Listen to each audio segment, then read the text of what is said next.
નમસ્કાર મિત્રો, આજના વિડીયોમાં આપણે જોવાનું છે ગુજરાત રાજ્ય મુલ્કી સેવા રજાના નિયમો 2002ની અંદર 1 નંબર કુટુંબ કલ્યાણ ઓપરેશન રજાઓ, બીજું કસુવાવડ એમટીપી રજાઓ મેડિકલ ટર્મિનેશન ઓફ પ્રેગ્નન્સી, ત્રીજું છે પ્રસૂતિ રજા, ચોથું છે પિતૃત્વની રજાઓ। વિડીયો અંત સુધી જોશો એટલે તમામ રજાઓ વિશે આપણે માહિતી જાણી શકીએ। નેક્સ્ટ, ખાસ રજા કુટુંબ કલ્યાણ રજા જેને કહેવાય। કુટુંબ કલ્યાણ કાર્યક્રમ હેઠળ પુરુષ કર્મચારીને વાસેક્ટોમી અન્વયે એટલે કે પુરુષને જે નસબંધી ઓપરેશન છે એના અન્વયે કામકાજના 6 દિવસથી વધે નહીં તે રીતે ખાસ પ્રાસંગિક રજા મંજૂર કરવામાં આવે છે। એક વખત ઓપરેશન નિષ્ફળ જાય તો બીજી વખત પણ રજા મળી શકે છે। સ્ત્રી કર્મચારીની ટ્યુબેક્ટમી અન્વયે 14 દિવસની રજા મંજૂર કરવામાં આવે છે। પુરુષ કર્મચારીને પત્ની એટલે કે ગૃહિણી હોય તો પણ નોકરી કરતી હોય કે ન કરતી હોય તો પણ એના આવા ઓપરેશન વખતે પુરુષને 7 દિવસની રજા આપવામાં આવે છે।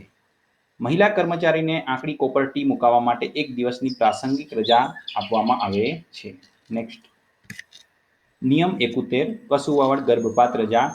મહિલા કર્મચારીને એક જ બાળક હોય અથવા બાળક ન હોય અને અરજીના સમર્થનમાં તબીબી પ્રમાણપત્ર સામેલ કર્યું હોય તો તેને ગર્ભપાત એમટીપીના કિસ્સામાં 7 કામકાજના દિવસો કરતાં વધુ નહીં તેટલી પ્રસૂતિ રજા મંજૂર કરી શકાય છે। એટલે આ રજા એમટીપીની રજા કહેવાય પણ એને પ્રસૂતિ રજાની અંદર જ મંજૂર કરવામાં આવે છે।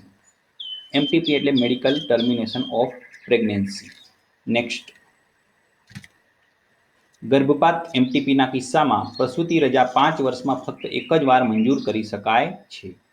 2 બાળકો સુધી સમગ્ર નોકરી દરમિયાન ગર્ભપાત કે કસુવાવડના કિસ્સામાં 45 દિવસ કરતાં વધુ નહીં તેટલી પ્રસૂતિ રજા મળવાપાત્ર છે।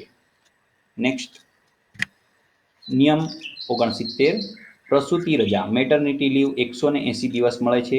2 થી વધુ જીવિત બાળકો ન હોય તો મળવાપાત્ર। કાયમી નોકરીમાં હોય તેવા મહિલા કર્મચારીને રજામાં ઉતર્યા તારીખથી 180 દિવસના ગાળાની પ્રસૂતિ રજા મળવાપાત્ર છે। આવી રજાના હિસાબમાં ઉધારવામાં આવતી નથી પણ સેવાપોથીમાં રજા ભોગવ્યા બાબતની નોંધ કરવામાં આવે છે। આ રજા નકારી શકાતી નથી।